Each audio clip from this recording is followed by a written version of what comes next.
Good afternoon, everyone. Today, I'd like to talk about how we can drive trust in nicotine product safety through choosing smart site selection and innovative trial designs. Despite common knowledge that smoking is harmful, the general population continues to smoke. This has resulted in the development of potential reduced risk exposure products, which have been suggested as a way to reduce the risks associated with smoking tobacco. And with that, the result is that nicotine research has evolved rapidly from neurobiological mechanisms to harm reduction strategies. But even the most innovative study can falter if the research site lacks the right infrastructure, population access, or regulatory readiness. These validated human clinical trials are instrumental in outlining the risks and potential benefits of these products. And with these trials, the main focus is always the subject safety and the reliability of the data. As demonstrated in recent conferences, there is a key trend of increased emphasis on harm reduction and alternative nicotine delivery systems. These alternative systems reduce the health risks of smoking or using these nicotine-associated products.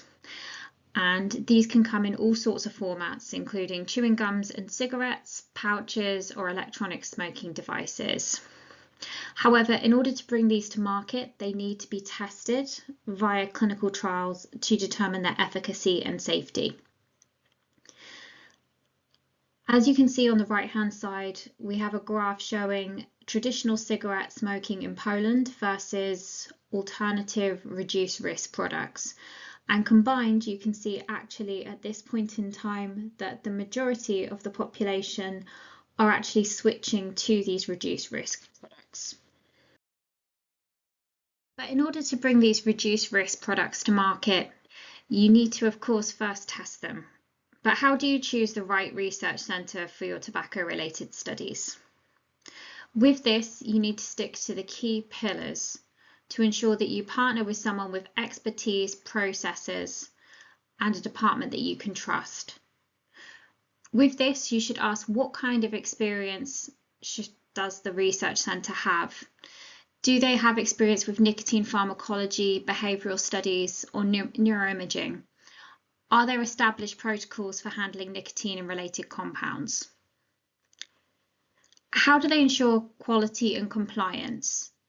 Are they familiar with the FDA, EMA, or local regulatory frameworks for nicotine and tobacco products? And is the IRB and ethics approval a streamlined process? And lastly, do they actually have access to the right patient population and the equipment? And is there any demographic or behavioural data to support recruitment feasibility that you can look at to ensure that this study will recruit the appropriate number of patients? But why does this matter? Tobacco studies are complex and time sensitive. Only established clinical research units with audit-ready infrastructure and trained teams can deliver consistent results under such pressure. With this, 5 signs to look out for when choosing a clinical trial provider.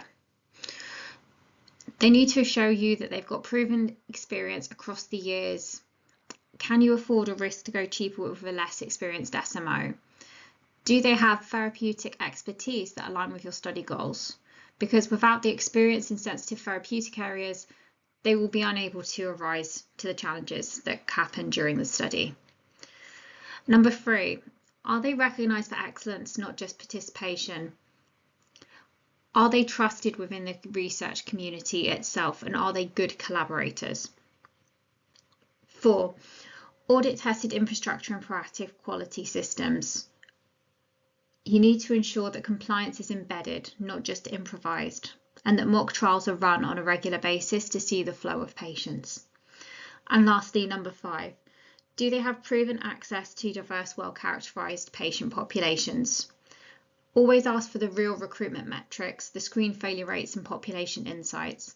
A responsible site management organisation always balances feasibility with ethical engagement. With that, please find an overview of the different types of nicotine studies that a centre could be asked to run throughout any period of time. So you'll see a case study for a phase 4 double-blind placebo-controlled study of pharmacodynamic effects of 4 milligrams of nicotine gum, a study that was conducted in healthy smokers who were willing to quit. With this, ab libitum intake of tested products were tested, and as you can see, the enrolment time was 6 weeks, whereby MTZ, our early phase unit at Pratia in Warsaw, Poland, recruited 220 healthy Caucasian adult subjects, both male and female, 19 to 60 years.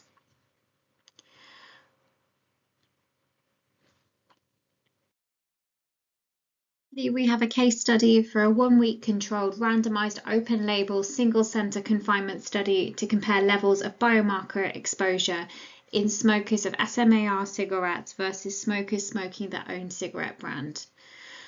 In this instance, ab libitum intake of tested products for 112 Caucasian adult subjects, where the enrollment period was 6 weeks, where the subjects needed to be between 23 to 45 years old, both male and female, and have a daily consumption of 10 to 30 cigarettes. To summarise, in nicotine research, where you conduct your study is just as important as what you study. By aligning site selection with scientific, regulatory, and operational goals, we can accelerate discovery and improve public health outcomes. At MTZ, we have a large database of readily available subjects, and the Research Centre has a dedicated smoking area for all smoker groups within the clinic premises, monitored by study personnel. The centre is experienced in 24-hour urine collection, processing, sampling, and shipping. In addition, there are QA procedures in place and performed as planned, with risk management policies implemented, including study-specific mock training maps to map the patient flow and required procedures for each protocol. Thank you for your time today. If you have any questions, please feel free to reach out to myself, Agnieszka, and Marta, who are all available at the conference this year. Thank you.